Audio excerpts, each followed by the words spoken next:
Hey sis, why didn't you come to mom's funeral? What? I can't believe you didn't even show up to mom's funeral. It's shocking and heartless. I never thought my own sister could do something like that. I was taken aback by my sister's sudden phone call. Our mother had passed away 3 years ago, and we held a proper funeral then. I couldn't understand what she was referring to. I'm married now with children of my own. My husband and I both work, but we make sure to give our children extra love and attention so they don't feel neglected. My husband is a great partner in housework and childcare, and I'm proud of the family we've built. I'm determined not to let my children go through what I did growing up. Our parents divorced when I was in elementary school after my mother had an affair. My father found out about it because I told him. People often assume children will side with their mother, but I didn't. My mother was far from the nurturing figure everyone imagines. I never felt loved by her. She showed favoritism towards my younger sister, while I was burdened with the household chores. It wasn't just expected, it was forced on me. My mother resented me for revealing her affair and made my life a misery because of it. I still carry the emotional and physical scars she inflicted. When the divorce was finalized, my mother took my sister and left. Thankfully, my father and grandparents ensured I maintained contact with my sister, and we continued to meet regularly. However, as I entered middle school, our visits became less frequent. At first, I thought it was just a matter of adult responsibilities, but it seemed my sister was deliberately avoiding me. After she turned down my invitation several times, I asked if I had done something to upset her. My sister explained that our mother had told her the collapse of our family was my fault. In their eyes, I was the one who betrayed the family. My sister believed that if she continued to see me, she would risk being cast aside as well. She found it too difficult to contact or meet me behind our mother's back and asked me to stop trying. I told my sister that our mother was the one who betrayed us first by cheating on our father and breaking up our family. Although my sister was aware of our mother's affair, she still blamed me for telling our father. Despite understanding the situation, she remained firm in her view that I was the traitor since she had to live with our mother. She wouldn't accept my perspective, insisting it was my fault for not turning a blind eye. While all this was happening, my father remarried, and I gained a stepmother. Initially, the adjustment was challenging, but my stepmother worked hard to become the mother figure I had been missing. Appreciating her efforts, I decided to embrace my new family and cherish my stepmother. Over time, I stopped trying to reach out to my sister, and we gradually lost touch. I had no lingering attachment to my biological mother, who had favored my sister. I was able to attend college and secure a job, preparing to give back to my father and stepmother. But then, just as I thought I could start repaying them, my father tragically passed away in an accident. Although we had grown distant, I notified my sister about our father's passing, reminding her that he was still her father. Instead of expressing sympathy, she scoffed and said, "Serves him right," followed by a mocking laugh. I thought she might attend the funeral, but neither my biological mother nor my sister made an appearance. Their absence was surprising, but they both showed up later when the time came to discuss my father's inheritance. Their sudden arrival caught everyone off guard, especially given their flashy and overly elaborate attire and makeup. They looked so different from the mother and sister I once knew that they were hardly recognizable. "At least let us know when the inheritance meeting is," they demanded. We had to check every day because we didn't know when it would happen. My mother claimed she had been waiting nearby since the funeral ended, eager to join the inheritance discussions. It seemed more appropriate for her to attend the funeral instead, especially since the meeting was scheduled for the day immediately following the funeral. "Because of what you said, my poor daughter had to endure so much. You're going to give us a fair share, right?"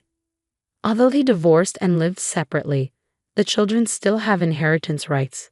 I never intended to deny that. My father's personal estate wasn't substantial enough to be widely distributed among the family. I can support myself through my job, and my stepmother is young enough to continue working. She seems inclined to work for a while longer, so even if I handed over my father's estate to my biological mother, my stepmother wouldn't be financially strained.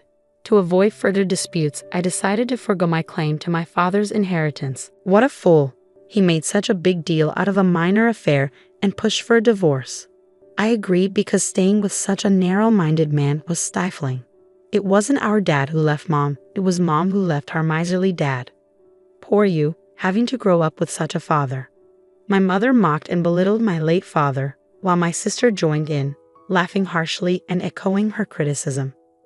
My sister went as far as to insult me, suggesting it was pathetic that I was raised by a father who had been abandoned.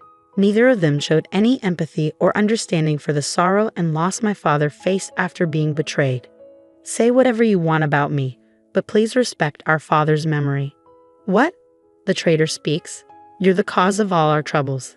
And what about that drab appearance? You look older than your age, almost like Mom. With that kind of look, you probably don't have a boyfriend. If you can't attract a man, what use is it to be a woman? If you don't think that matters, you're seriously lacking as a woman. After a heated argument, my mother and sister told me to never contact them again and left abruptly. I couldn't bring myself to feel anger or disappointment toward them. Their inability to consider anyone else's perspective and their rigid self-centeredness left me feeling nothing but a deep emptiness. In that moment, I cut them out of my life completely. After they left, there was a period of quiet, but then a cough from someone brought me back to the present, and the inheritance was divided solemnly. Years later, my stepmother inherited the house my father left behind, and I continued living there. I sensed that she was thinking of me, even though I was now an adult. She tried to be a mother figure for me, and her care brought me happiness. But then she fell ill and was hospitalized. "I'm sorry I didn't ask you to live with me just so you could take care of me," she said. "I understand, but even though we live separately, I would have cared for you during your hospital stay, so there's no need to apologize." I visited the hospital to care for my stepmother whenever I could take a break from work. I didn't want any regrets like I had when my father was ill. Perhaps it was a form of self-satisfaction. Her time was limited, and I wanted to spend as much of it with her as possible. Throughout this difficult time, one man stood by me. Before my stepmother's illness was discovered, we had been planning our wedding. However, just as we were about to finalize our plans, we found out about her illness. I suggested postponing the marriage, but my partner felt it would be better to provide my stepmother with the reassurance of our commitment, and his presence proved invaluable to me. When the moment was right, I introduced him to my stepmother. He told her, "I'm excited for us to share our lives together, the three of us." His words and support meant the world to me. He added, "I have to see you in your wedding dress for your father's sake." This seemed to be her greatest joy, and she held on longer than expected. But a few days after our wedding, she passed away, joining my father in rest. My stepmother was financially secure, and I inherited a significant sum. With what she left behind, 3 years later I was able to build a happy family. However, my husband and I agreed from the start of our marriage to continue working and live within our means without depending on the inheritance. Today, like any other day, I went to work and received a call on my personal phone from an unfamiliar number. Assuming it was a sales call, I didn't pick up. But the calls kept coming, one after another. I thought maybe someone was repeatedly dialing my number by mistake. At the end of the day, I decided to answer, and to my surprise, it was my estranged sister. "Finally, where were you?" "What do you mean? How could you forget our mother's funeral?" "Of course." She sounded like she was crying heavily. "What are you talking about? Our mother's funeral happened 3 years ago." "Huh." There was a brief silence, and then she continued angrily.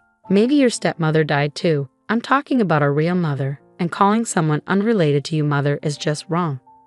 I found her tone irritating, but I tried to set it aside, understanding that the loss of her mother was likely a significant shock for my sister. For me, my stepmother was my real mother. She married a man with a child and instantly became a parent to a middle schooler. It wasn't until I had my own family that I fully grasped the challenges she faced. I believe the experience of nurturing a life within oneself is a time for a mother to grow in self-awareness and dedication. Of course, there are many ways to create a loving family, such as through adoption, without a biological connection. However, stepping into the role of a mother to a middle schooler unexpectedly is no easy feat, no matter how you look at it. Reflecting on my stepmother's efforts and concerns, all I feel is deep gratitude.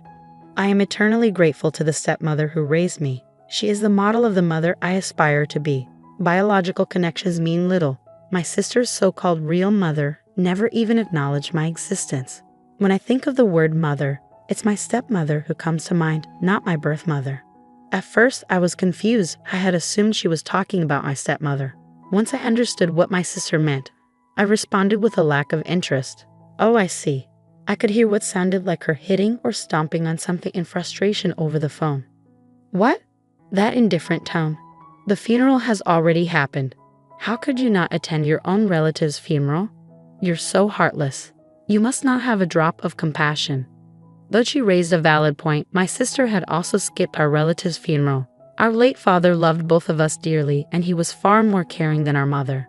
In fact, neither my birth mother nor my sister attended our father's funeral, yet they took his inheritance and spoke ill of him. If you ask me, it seems more like they're the ones who lack compassion. Indifferent? Weren't you the one who said we were strangers? Huh. You got involved in the inheritance despite skipping Dad's funeral, right? Weren't you the one who told me never to contact you again? And I only just found out about our mother's death. After a pause, my sister murmured a small, "Oh, I forgot to tell you about the funeral." Well, I'm glad you remembered. I'm going to waive any inheritance related to that woman, so you can do as you wish with it. With that, I ended the call. However, my sister, perhaps not fully grasping the situation, contacted me again a few days later. "Katie, I need your help. It seems our mother hinted at marriage to several men. Isn't that considered marriage fraud? They're threatening to sue me for compensation if I don't comply. I'm getting bombarded with demands. Just pay them. If I could, I wouldn't be calling you. Didn't you hear me say several men? It's not just one or two. Some of them seem really shady too. That's unfortunate, but let's not forget, you were the one who told me not to contact you again. Plus, it was no secret that our mother had a habit of being involved with men since she cheated on our father while he was still alive. In fact, it wasn't just one affair. If it had been a single lapse in judgment, our father might have considered forgiving her. Only he would truly know the situation. It's possible that I couldn't accept our mother, given her multiple relationships while raising us. My father tried to adopt my sister multiple times with the help of a lawyer, but I was informed that my sister didn't want to leave. I had to let go of the idea. My sister chose to stay with our irresponsible mother, even though she witnessed her behavior firsthand. Even if our mother had left a strong impression on her, my sister's decision to remain with her, despite the shared memories we have, speaks to her own responsibility as an adult. Lahats. You know you were the one calling me a traitor all this time. I don't meet a sister who labels me that way. You're the one who declared us strangers first. So don't show up now and pretend we're family. It's unwelcome. Don't ever contact me again. We're strangers, remember. I ended the call without waiting for my sister's response. I blocked her number and went back to my family. Later, I got a call from my biological mother's relatives. I thought the matter was settled, but they called to apologize for the disrespect my mother and sister had shown me. I decided to hear them out. They acknowledged how poorly my mother had treated me and expressed their shock at her audacity in trying to claim my father's inheritance after we had been separated. They offered sincere apologies for allowing her visit at a time when I was still grieving. But that's all in the past now, I said. Then they brought up my sister. Apparently, she was following in our mother's footsteps and acting irresponsibly with men. Since her return, they had repeatedly warned her that she would face consequences if she didn't change her behavior. Instead of heeding their advice, my sister had become just like our mother, and they could no longer manage her.